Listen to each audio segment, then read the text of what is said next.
भागवत में भी भगवान वेदव्यास ने सरस्वती वंदना से प्रारंभ किया है। नारायणं नमस्कृत्य नरं चैव नरोत्तमं देवीं सरस्वतीं व्यासं ततो जयमुदीरये। आपने माँ बीना पानी के दर्शन किए, जो स्वर की साम्राज्ञी हैं, जो वाणी की साम्राज्ञी हैं, जो अर्थ की साम्राज्ञी हैं। वर्णा नामर्थ संघानाम रसानाम छंदसामपि मंगला नाम च कर्तारो वाणी वंदे वाणी विनायक को गोस्वामी जी ने भी पहले सरस्वती की वंदना, उसके बाद गणेश की वंदना की है। आइए बड़े प्यार से केवल 5 मिनट की एक बात आपको कह करके अपनी वाणी को विराम दूंगा। प्रेम से बहुत प्यारा दृश्य है, बहुत प्यारा दर्शन आप कर रहे हैं। जैसे एक पंक्ति बोलना चाहूंगा कि बद्री विशाल में 4 भाई पड़े हुए हैं। एक का नाम सबसे पहली सृष्टि अगर कोई है ब्रह्मा जी की, तो सनक, सनंदन, सनातन, सनत कुमार, ये 4 भाई हैं। चारों भाई की उम्र जो है वो 50,000 करोड़ वर्ष, यानी जब से धरती विराजमान है तब से लेकर के ये मौजूद हैं। लेकिन उम्र कितनी है, दिखाई कितने कैसे पड़ते हैं? 5 साल के। अब सवाल उठता है ये 5 साल के ही क्यों बने हुए हैं? भागवतकार कहते हैं भगवान के भजन में ऐसी ताकत है कि वो काल पर विजय प्राप्त कर लेता है। ताली बजा देना एक बार मेरे भाई। काल को भी महाकालोस्मि भगवान कृष्ण कहते हैं, और महाकाल की उपासना करने वाले के ऊपर काल की गति चलती नहीं है। और यही कारण है इनका भजन कौन सा है? हरि शरणम हरि शरणम हरि शरणम हरि शरणम हरि शरणम हरि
आपने कहीं कहीं देखा होगा जहाँ मूर्ति बनती है, मूर्ति बनाने वाले लोग ये 4 भाई को मौजूद करते हैं, और चारों भाई 5-5 साल के हैं।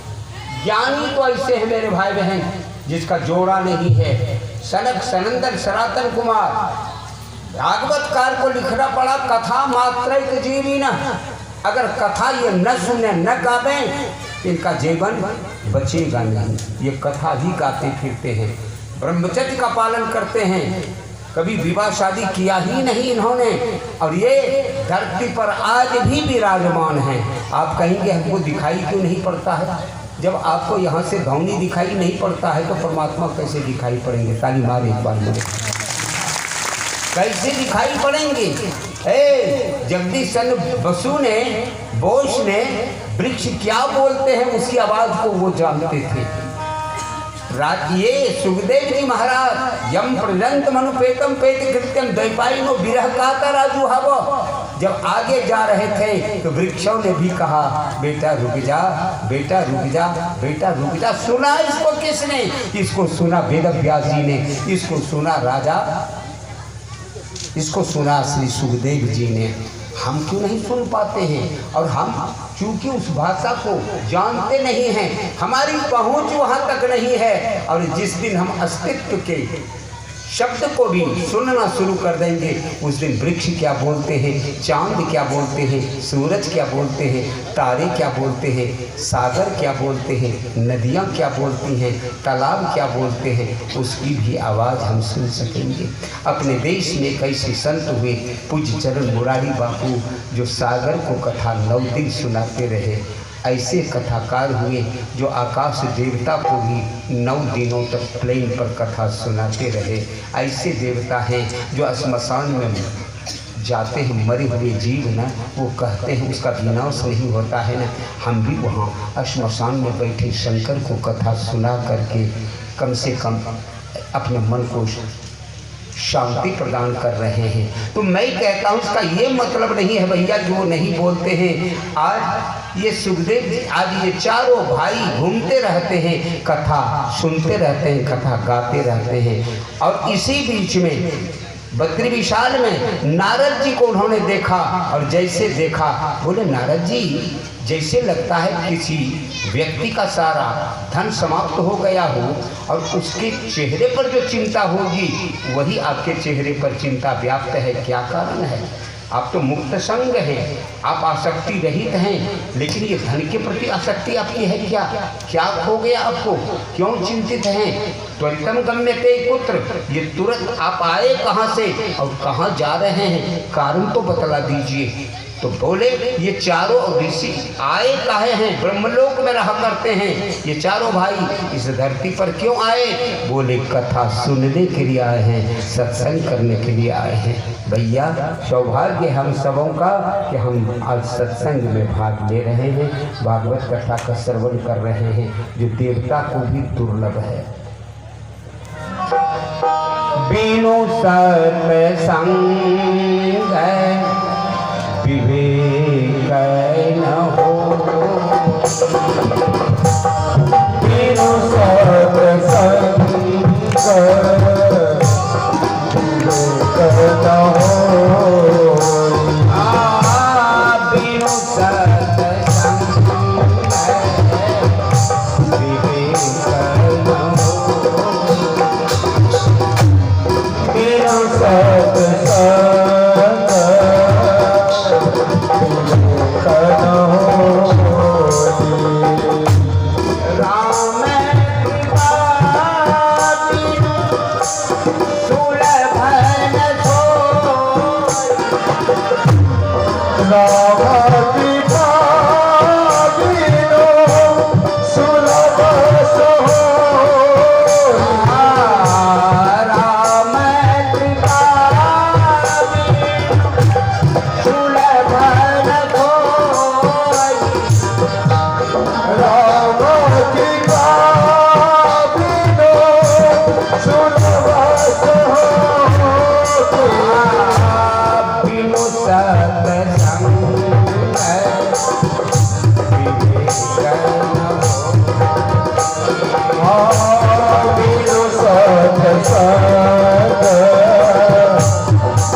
जिसको भी सदगति मिली, जिसको भी जस मिला, जिसको भी बड़प्पन मिला, ये सब कुछ अगर किसी ने दिया तो सत्संग ने दिया। मैं नहीं कहता, गोस्वामी जी कहते हैं मति की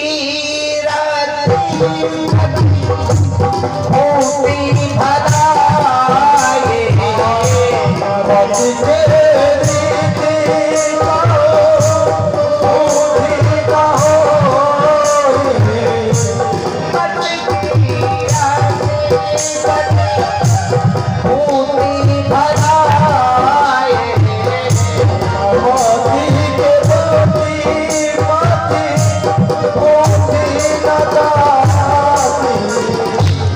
जब जे ही जाता है जहाँ जो जब जे ही जाता जहाँ तो जान सत संग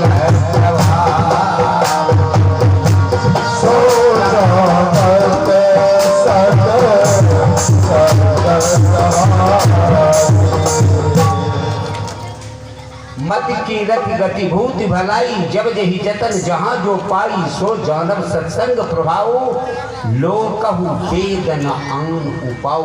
कहीं कोई रास्ता नहीं है जहाँ से आपको इतनी चीजें मिल सकती हैं, और कोई स्थान है और कोई जगह है और कोई संस्था है और कोई रास्ता है। केवल और केवल वो जगह है सत्संग का, कथा का, श्रीमद् भागवत की कथा हो, राम कथा हो, यही मिलेगी। अरे श्याम से मिलने का, उठाइए हाथ, उठाइए, श्याम से मिलने का सत्संग ही।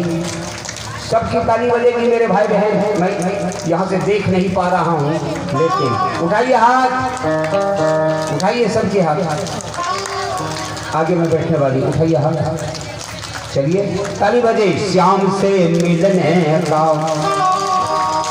सत्संग ही बहाना है, श्याम से मिलने का सत्संग ही बहाना है,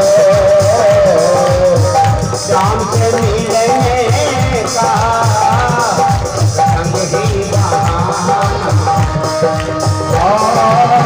श्याम से मिलने का सत्संग ही बहाना है, श्याम से मिलने का सत्संग ही बहाना है, श्याम से मिलने का सत्संग ही श्याम से मिलने का सत्संग ही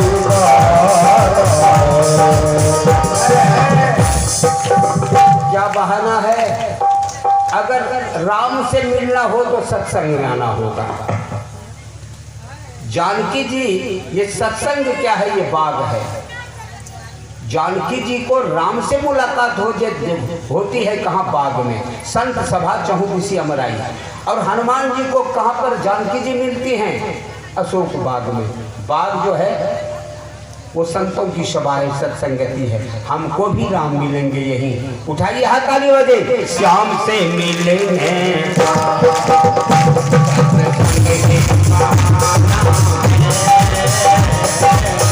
श्याम से मिलने का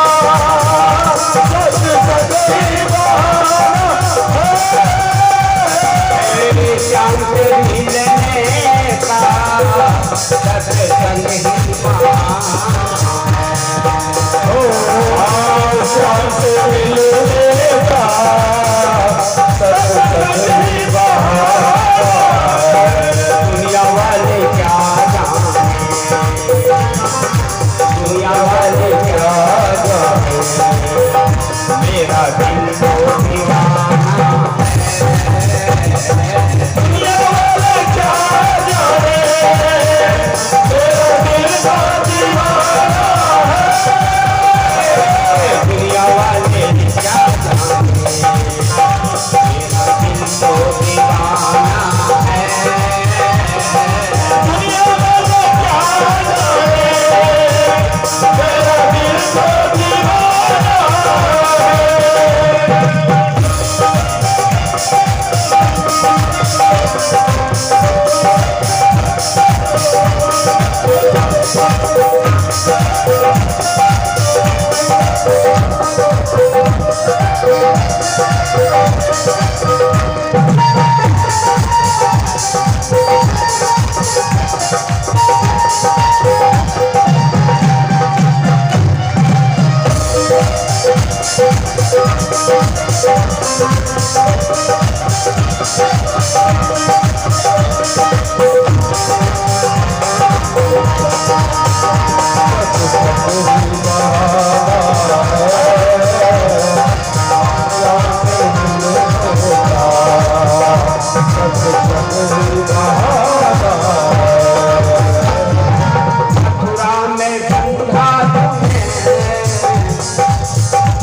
का ठिकाना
जीवन में मेरे श्याम का ठिकाना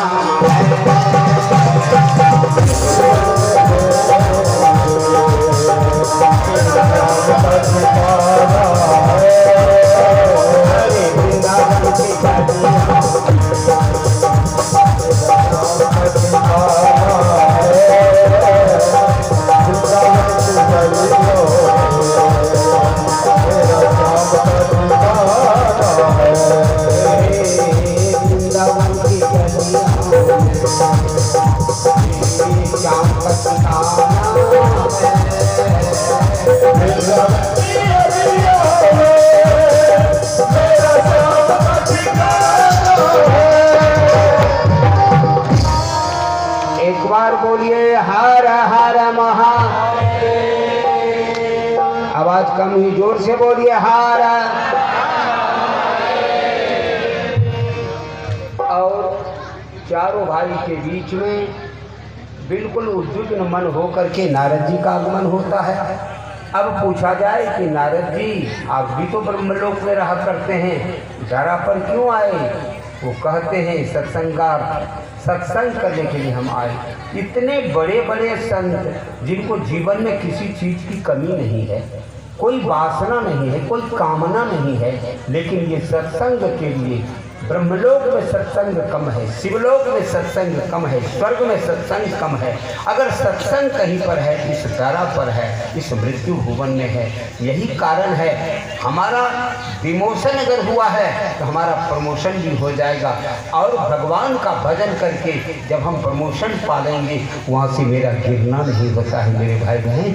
इसलिए कहता हूँ सत्संग करिए। आज नारद जी जैसे आए, बोले आपका चित्त बड़ा उद्विग्न है, एकदम आसक्ति से भरा हुआ है, जैसे लगता है कि आपकी सारी दौलत खत्म हो गई है। कारण क्या है? बोले वो सब कोई कारण नहीं है भगवान।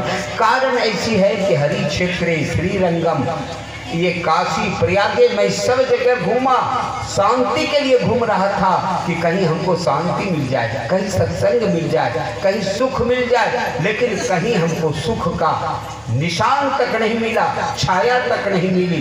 कारण क्या है? सब लोगों का कर्म बिगड़ चुका है। जिसको वैरागी कहते हैं, उससे ज्यादा संपदा अर्जित करने वाला दुनिया में कोई नहीं। जिसको ब्रह्मचारी कहते हैं, उससे ज्यादा बाल बच्चे किसी और के पास नहीं है। जिसको हम गृहस्थ कहते हैं, आज भी कन्या को बेच रहे हैं, बेटे को बेच रहे हैं, आज भी ये घर और द्वार में ये साले की चलती है। बुद्धि गाय को साल का, अगर कोई बुद्धि घर में दे रहा है वो साला दे रहा है, भाई नहीं दे रहा है, पिता नहीं दे रहा है, माँ नहीं दे रही है। और इतना आदमी का कर्म जब गिर गया तो मैं आपसे क्या बतलाऊं। ये सब देखते देखते मैं संतों के घर में भी गया, वहां भी कहीं शांति नहीं मिली। अब बतलाइए, चलते चलते मैं जमुना के तट पर आया, क्या देखा कि एक वृद्धा जो है एक तरुणी जो है अपने 2 वृद्ध बेटे को पकड़े हुए है।